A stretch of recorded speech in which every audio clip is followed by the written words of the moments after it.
السلام علیکم ورحمۃ اللہ تعالی وبرکاتہ۔ نحمده ونصلي ونسلم على رسوله الكريم اما بعد فاعوذ باللہ من الشیطان الرجیم بسم اللہ الرحمن الرحیم ان اللہ وملائکته یصلون علی النبی یا ایہا الذین آمنوا صلوا علیہ وسلموا تسلیما اللہم صل علی سیدنا ومولانا محمد معدن الجود والکرم وآلہ الکرام وابنہ الکریم وبارک وسلم صلاۃ وسلام علیک یا رسول اللہ صلی اللہ تعالی علیہ وسلم۔ عزیزان ملت اسلامیہ، 19واں باب مکمل ہو چکا ہے، جس میں حضور پاک صلی اللہ علیہ وسلم کے متعلقین، حضور کے رشتہ داروں، حضور کے خاتمین مؤذنین اور محافظین کا ذکر ہوا، حضور کی اولاد امجاد کا بھی ذکر ہوا۔ اب یہاں سے 20واں باب شروع ہوتا ہے جو حضور پاک صلی اللہ علیہ وسلم کے معجزات کے بارے میں ہے۔ تو معجزہ کا لفظی معنی ہوتا ہے عاجز کرنے والی چیز۔ تو یہاں معجزہ کا مطلب کیا ہوگا، اس کا اصطلاحی معنی کیا ہے، اس کو سب سے پہلے بیان کرتے ہیں کہ معجزہ کسے کہتے ہیں۔ فرماتے ہیں کہ حضرات انبیاء کرام علیہم الصلوۃ والسلام سے ان کی نبوت کی صداقت یعنی سچائی ظاہر کرنے کے لیے کسی ایسی تعجب خیز چیز کا ظاہر ہونا جو عادتاً نہیں ہوا کرتی، جو عام طور پر نہیں ہوتی، اسی خلاف عادت ظاہر ہونے والی چیز کا نام معجزہ ہے۔ خلاف عادت کا مطلب کہ جو عام طور پر نہیں ہوتی اور جس کو دیکھنے کے بعد، معجزہ دیکھنے کے بعد عقل حیران رہ جائے اور انسان تعجب میں پڑ جائے کہ یہ ایسا کیسے ہو سکتا ہے۔ نبوت کے اظہار کے لیے اگر نبی ایسی کوئی بات ظاہر کرتا ہے تو اس کو معجزہ کہا جائے گا، اور معجزہ نبی کی نبوت کی دلیل ہوا کرتا ہے۔ اور اس میں یہ بھی بات ذہن میں رہنی چاہیے کہ معجزہ جو ہے وہ ظاہری اسباب اور ظاہری جو چیزیں ہوتی ہیں ان سے الگ تھلگ ہوتا ہے، عادتوں سے الگ، عادت کے خلاف ہوتا ہے، یعنی عادتاً جو چیز ہوتی ہے اس کے خلاف یہ معجزہ ہوا کرتا ہے۔ فرماتے کہ معجزہ چونکہ نبی کی صداقت و سچائی ظاہر کرنے کے لیے ایک خداوندی نشان اور علامت ہوا کرتا ہے، اس لیے معجزے کے لیے ضروری ہے کہ وہ خارق عادت ہو، یعنی عادت کے خلاف ہو، یعنی ظاہری علل و اسباب اور عادات جاریہ کے بالکل ہی خلاف، جو ظاہری علتیں، ظاہری ذریعے اور ظاہری سبب اور جو عادتیں جو جاری ہیں، عادتیں جو چلی آ رہی ہیں، جیسے ہم کھانا کھاتے ہیں تو پیٹ بھرتا ہے، یہ ایک سبب اور ایک ذریعہ ہے۔ اگر کھانا نہ کھائیں تو پیٹ خالی رہ جائے اور بھوک نہ مٹے، یہ ظاہری اسباب ہیں۔ اور اسی طریقے سے ایک ظاہری سبب ہے کہ شادی ہو اور عورت اور مرد کے درمیان جسمانی تعلق قائم ہو، نطفہ ٹھہرے تو بچہ پیدا ہوتا ہے، تو ان کے جسمانی تعلق کو ظاہری سبب بنا دیا گیا۔ اسی طریقے سے زمین کے اندر بیج بونا یہ ایک ظاہری سبب ہے کھیتی کے اگنے کے لیے۔ یہ بہت ساری چیزیں ہیں اور بھی بہت ساری مثالیں دی جا سکتی ہیں جو ظاہری اسباب میں شمار ہوتی ہیں۔ تو معجزے کا تعلق ظاہری اسباب سے نہیں ہوتا، اور اسی طریقے سے عادت جاریہ سے بھی اس کا کوئی تعلق نہیں ہوتا، یعنی پہلے سے جو بات ہوتی آئی ہے، عام طور پر جو چیز ہوتی ہے، نبی اگر ایسا کچھ کر کے دکھائے تو اس میں کون سی تعجب والی بات، لوگ کہیں گے ایسا تو ہوتا ہی ہے نا، یہ تو کون سی حیرت انگیز بات نہیں، وہ ایسی بات ہوتی جو عام طور پر نہیں ہوتی، عادات جاریہ کے خلاف ہوتی ہے، اور نبی ظاہر کرتا ہے تو اس سے آدمی کی عقل حیران ہو جاتی ہے، تو یہ عادات جاریہ کے خلاف۔ ورنہ ظاہر ہے کہ کفار اس کو دیکھ کر کہہ سکتے ہیں کہ یہ تو فلاں سبب سے ہوا ہے، یہ تو فلاں سبب سے ہوا،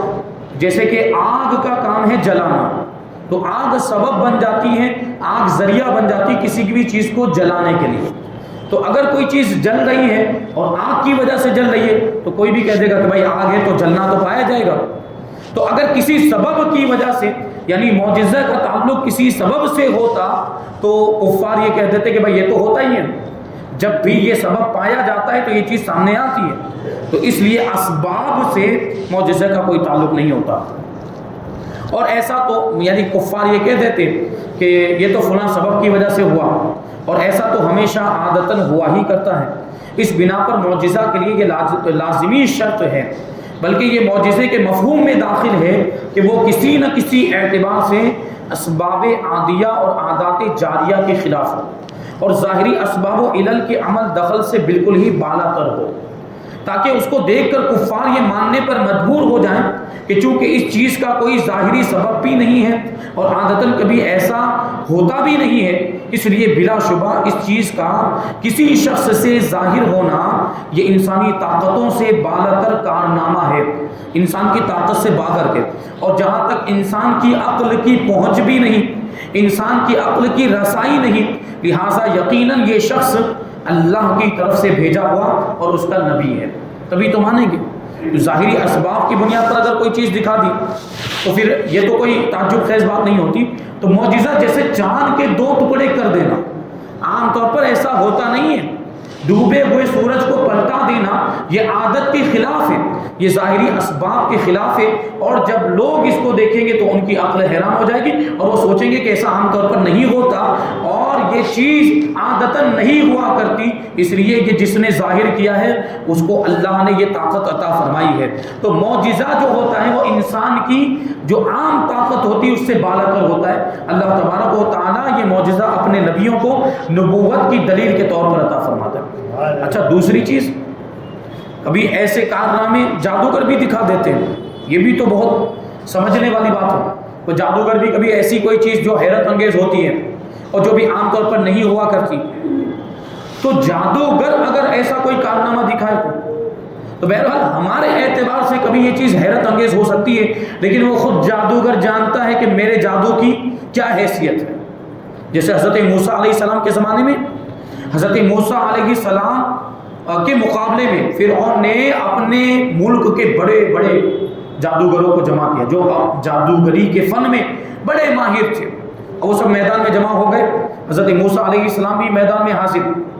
اب یہ ہوا کہ وہ جادوگروں نے اپنی اپنی لاٹھیاں اور رسیاں جو بھی لے کر آئے تھے ان سب کو انہوں نے میدان کے اندر ڈال دیا، تو وہ لاٹھیاں اور رسیاں سب سانپ اور اجگر بن گئے، اژدہے بن گئے۔ حضرت موسیٰ علیہ السلام نے یہ کیفیت دیکھی کیونکہ وہ نظر بندی تھی، حقیقت میں تو وہ رسیاں ہی ہیں، حقیقت میں تو وہ لاٹھیاں ہی ہیں، انہوں نے کچھ ایسا شعبدہ دکھایا، ایسا کچھ کارنامہ دکھایا، کارستانی جادو کا کرشمہ دکھایا کہ جس کی وجہ سے لوگوں کو وہ رسیاں سانپ نظر آنے لگ گئے، نظر کا دھوکہ، وہ لاٹھیاں سانپ اور اژدہے نظر آنے لگ گئے۔ تو حضرت موسیٰ علیہ السلام کے دل میں بھی تھوڑی ایسی کیفیت پیدا ہوئی، یہ تو سانپ اور اژدہے بن گئے، اب کیا ہوگا؟ تو اللہ تعالیٰ نے ارشاد فرمایا کہ موسیٰ گھبرانے کی ضرورت نہیں ہے، تمہارے ہاتھ میں جو عصا ہے اس کو میدان میں ڈال دو، اور یہ جو بھی جادوگروں نے جو کچھ بھی اپنی جادوگری کا کرشمہ دکھایا ہے، تمہارا یہ اژدہا ان ساری جادوگری کو ختم کر دے گا۔ تو حضرت موسیٰ علیہ السلام نے جب عصا کو میدان میں ڈالا ہے تو وہ عصا بہت بڑا اژدہا بن گیا، ان کے سارے سانپوں کو اور سارے جو اجگر بن گئے تھے سب کو نگل گئے۔ تو اب جادوگر سجدے میں گر گئے، جادوگر سجدے میں گر گئے، پہلے ایمان نہیں لائے تھے لیکن حضرت موسیٰ علیہ السلام کا معجزہ دے کر سب مسلمان ہو گئے۔ کیوں؟ کیونکہ وہ جادو کے خود ماہر تھے، وہ خود جادوگر تھے، وہ جانتے تھے کہ ہماری جادو کی لمٹ کہاں تک ہے، وہ جانتے تھے کہ ہماری یہ جو جادو ہے اس کی حد کیا ہے، وہ خود جانتے تھے۔ تو انہوں نے حضرت موسیٰ علیہ السلام کا معجزہ دیکھا تو وہ سمجھ گئے یہ جادو نہیں ہو سکتا، یہ ہمارے جادو سے بھی بالا تر ہے، یہ اللہ کی دی ہوئی طاقت ہے، یہ معجزہ ہے اور یہ کسی نبی کو ہی عطا ہوتا ہے، اس لیے انہوں نے مان لیا، انہوں نے تسلیم کر لیا اور سب کے سب سجدے میں گر گئے اور کلمہ پڑھ کے مسلمان ہو گئے۔ تو یہ ہوتا ہے معجزہ جو عام طور پر نہیں ہوا کرتا۔ اگر کوئی جادو سے کوئی کرشمہ بھی دکھا دے اس کا معجزے سے کوئی تعلق نہیں، معجزہ اس کی شان ہی الگ ہوا کرتی ہے۔ تو یہ معجزہ، اب معجزے کی 4 قسمیں بیان کرتے ہیں۔ جب معجزے کے لیے ضروری اور لازمی شرط ہے کہ وہ کسی نہ کسی لحاظ سے انسانی طاقتوں سے بالا تر ہو اور عادات جاریہ کے خلاف ہو، اس بنا پر اگر بغور دیکھا جائے تو خارق عادت یعنی عادت کے خلاف ہونے کے اعتبار سے معجزات کی 4 قسمیں ملیں گی جو یہاں پہ بیان کرتے ہیں۔ پہلی قسم، بذات خود وہ چیز ہی ایسی ہو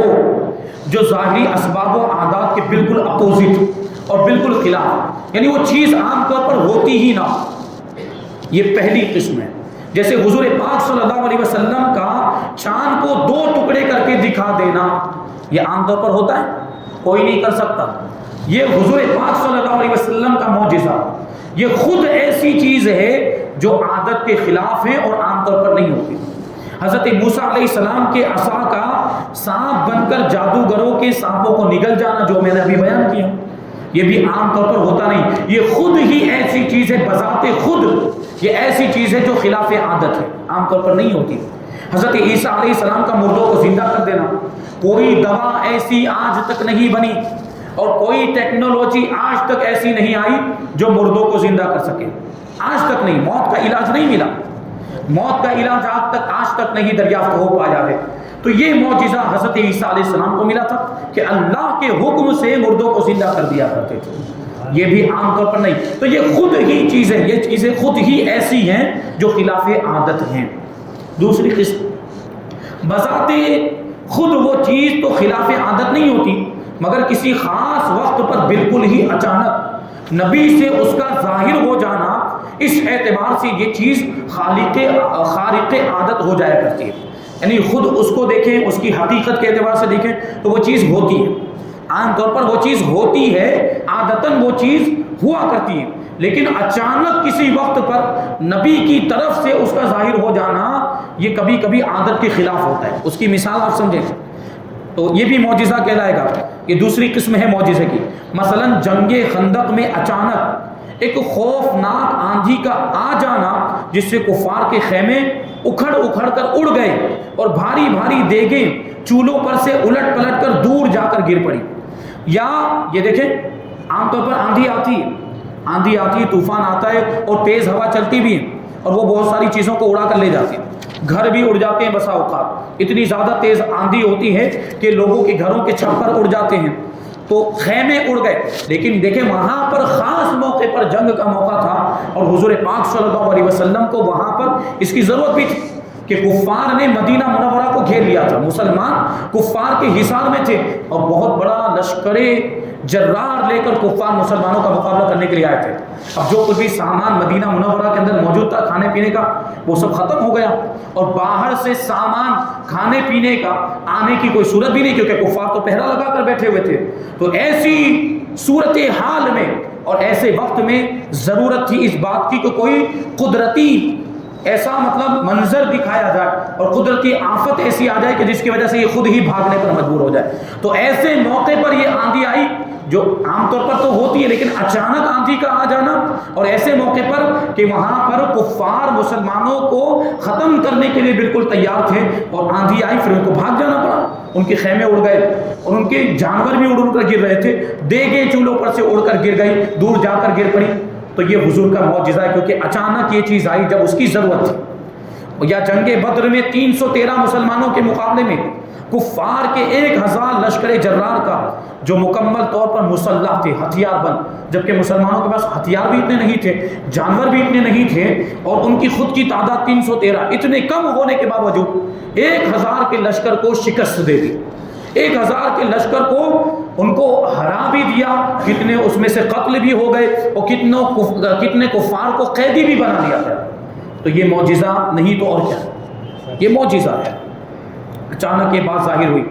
کہ آندھی کا آنا یا کسی لشکر کا شکست کھا جانا یہ بذات خود کوئی خلاف عادت بات نہیں، یہ ہوتا ہے، بلکہ یہ تو ہمیشہ ہوا کرتا ہے۔ لیکن اس ایک خاص موقع پر جبکہ رسول صلی اللہ علیہ وسلم کو تائید ربانی کی خاص ضرورت محسوس ہوئی، یعنی اللہ کی طرف سے مدد کی ضرورت محسوس ہوئی، بغیر کسی ظاہری سبب کے بالکل ہی اچانک آندھی کا آ جانا اور کفار کا باوجود کثرت تعداد کے قلیل یعنی کم مسلمانوں سے شکست کھا جانا، اس کو تائید خداوندی اور غیبی امداد و نصرت کے سوا کچھ بھی نہیں کہا جا سکتا، یہ اللہ کی مدد تھی۔ اس لحاظ سے یقیناً یہ عادات جاریہ کے خلاف اور ظاہری اسباب و علل سے بالا تر ہے، لہٰذا یہ بھی یقیناً معجزہ ہے۔ 2 قسمیں ہو گئی۔ اب تیسری قسم بیان کرتے ہیں۔ ایک صورت یہ بھی ہے کہ نہ تو بذات خود وہ واقعہ خلاف عادت ہوتا ہے، نہ اس کے ظاہر ہونے کے وقت خاص میں خلاف عادت کوئی بات ہوتی ہے، مگر اس واقعے کے ظاہر ہونے کا طریقہ بالکل ہی نادر الوجود، یعنی اس کا جو طریقہ، وہ چیز عام طور پر ہوتی ہے لیکن اس کا ظاہر ہونا اس وقت جو معجزے کے طور پر ظاہر ہوتا ہے اور اس انداز میں اور اس طریقے پر عام طور پر نہیں ہوا کرتا اور خلاف عادت ہوا کرتا ہے۔ مثلا انبیاء کرام علیہ الصلوۃ والسلام کی دعاؤں سے بالکل ہی اچانک پانی کا برسنا اور بارش شروع ہو جانا، بیماروں کا شفا یاب ہو جانا اور آفتوں کا ٹل جانا، یہ چیزیں ہوتی ہیں۔ بیماری سے شفا ملتی ہے انسان کو، بارش بھی ہوتی ہے، آفتیں بھی ٹل جاتی ہیں، لیکن انبیاء کرام کی دعا سے انہوں نے دعا کی اور آفت ٹل گئی، انہوں نے دعا کی اور بارش شروع ہو گئی، اور انہوں نے دعا کی بیماریاں دور ہو گئی، تو یہ معجزہ ہوا کرتا ہے۔ ظاہر ہے یہ باتیں نہ تو خلاف عادت ہیں، نہ ان کے ظاہر ہونے کا کوئی خاص وقت ہے، بلکہ یہ باتیں تو ہمیشہ ہی ہوا کرتی ہیں، لیکن جن طریقوں اور جن اسباب سے یہ چیزیں وقوع پذیر ہوئیں کہ ایک دم اچانک نبی نے دعا مانگی اور بالکل ہی اچانک یہ چیزیں ظاہر ہو گئیں، تو اس اعتبار سے یقیناً بلا شبہ یہ ساری چیزیں خارق عادات اور ظاہری اسباب سے الگ اور بالا تر ہیں، لہٰذا یہ چیزیں بھی معجزات ہی کہلائیں گے۔ چوتھی قسم کہ کبھی ایسا بھی ہوتا ہے کہ نہ تو خود واقعہ عادات جاریہ کے خلاف ہوتا ہے، نہ اس کا طریقہ ظہور خارق عادت ہوتا ہے، لیکن بلا کسی ظاہری سبب کے نبی کو اس واقعے کا قبل از وقت یعنی وقت سے پہلے علم غیب حاصل ہو جانا اور واقعے کے ہونے سے پہلے ہی نبی کا اس واقعے کی خبر دے دینا، یہ خلاف عادت ہوتا ہے۔ علم غیب جو ہر کسی کے پاس علم غیب نہیں ہوتا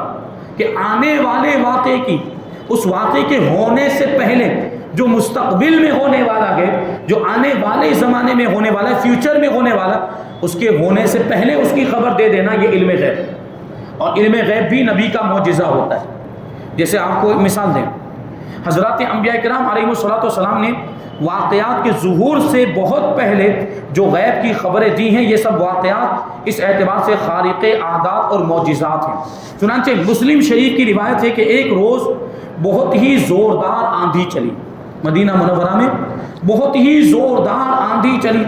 اس وقت حضور پاک صلی اللہ علیہ وسلم مدینہ منورہ سے باہر تھے، کہیں باہر تشریف فرما تھے۔ آپ نے اسی جگہ فرمایا، یعنی مدینہ منورہ، آندھی کہاں چلی ہے؟ مدینہ منورہ میں۔ حضور مدینہ منورہ سے باہر گئے اور وہیں اسی جگہ پر حضور پاک صلی اللہ علیہ وسلم نے ارشاد فرمایا کہ یہ آندھی مدینے کے ایک منافق کی موت کے لیے چلی ہے۔ دیکھیں، ایک تو نگاہوں سے پوشیدہ، دور ہے، ہم کہیں دور ہوں، جیسے ہم صورت سے باہر کہیں دوسرے علاقے میں ہو تو صورت میں کیا ہو رہا ہے وہ ہمیں نظر آئے گا؟ نظر نہیں آئے گا۔ اور صورت میں آگے کیا ہونے والا بھی، اگرچہ ہم یہاں موجود ہیں لیکن کل کیا ہوگا، پرسوں کیا ہوگا، ایک مہینے کے بعد کیا ہوگا، ہمیں کچھ معلوم ہے؟ ہمیں نہیں معلوم، کیونکہ ہمارے پاس علم غیب نہیں، لیکن نبیوں کے پاس علم غیب ہوتا ہے۔ یہ مسلم شریف کی حدیث بتا رہی ہے کہ وہ آندھی چلی تو حضور پاک صلی اللہ علیہ وسلم نے فرمایا کہ یہ ایک منافق کی موت کے لیے چلی ہے، یعنی اس آندھی میں وہ فلاں منافق مر گیا۔ چنانچہ ایسا ہی ہوا کہ جب لوگ مدینہ منورہ پہنچے تو معلوم ہوا کہ مدینے کا ایک منافق اسی آندھی میں ہلاک ہو گئے، جو حضور نے بتایا تھا بالکل ویسا ہی ہوا۔ غور کیجئے کہ اس واقعے میں نہ تو آندھی کا چلنا خلاف عادت ہے، کیونکہ عام طور پر آندھیاں چلتی ہیں، طوفان آتے ہیں، نہ کسی آدمی کا اس سے ہلاک ہونا اسباب و عادت کے خلاف ہے، کہ آندھی سے آدمی مرتے بھی ہیں اور آندھیوں میں لوگ ہلاک بھی ہو جاتے ہیں، کیونکہ آندھی تو ہمیشہ ہی آتی رہتی ہے اور آندھی میں ہمیشہ آدمی مرتے ہی رہتے ہیں۔ لیکن اس واقعے کا قبل از وقت سے پہلے حضور پاک صلی اللہ علیہ وسلم کو علم ہو جانا اور آپ کا لوگوں کو اس غیب کی خبر پر وقت سے پہلے مطلع کر دینا، یقیناً بلا شبہ یہ خرق عادات اور معجزات میں سے، علم غیب یہ معجزات میں سے ہے۔ بہرحال یہاں پر یہ معجزات کی 4 قسمیں بیان کی ہے۔ اب انبیاء سابقین، حضور پاک صلی اللہ علیہ وسلم سے پہلے جو انبیاء کرام دنیا میں تشریف لائے اور ان کو اللہ تبارک و تعالیٰ نے جو معجزات عطا فرمائے، تو ان معجزات کی حیثیت کیا تھی؟ اس میں بنیادی طور پر یہ چیز بیان کریں گے کہ جو بھی نبی، اکثر انبیاء کرام کو جو معجزات ملے ہیں وہ ان کے زمانے کے اعتبار سے ملے، یعنی ان کے زمانے میں جس چیز کا زیادہ رواج تھا، جو چیز زیادہ عروج پر تھی، تو اسی کے تعلق سے اس کے جواب کے طور پر ان کو معجزہ عطا کیا گیا۔ لیکن ہمارے نبی کی شان یہ ہے کہ اگلے انبیاء کرام کو جتنے بھی معجزات ملے وہ سارے معجزات ہمارے آقا کو اللہ نے عطا فرمائے، اور اس کے علاوہ بھی بہت سے ایسے معجزات عطا فرمائے جو کسی اور نبی کو نہیں ملے، وہ حضور کی خصوصیات۔ انشاءاللہ وہ ساری باتیں ہم آئندہ درس میں شامل کریں گے۔ اللہ تبارک و تعالیٰ کی بارگاہ میں دعا ہے کہ جو کچھ بھی بیان ہوا اس پر ہم سب کو عمل کرنے کی توفیق عطا فرمائے۔ وما علینا الا البلاغ۔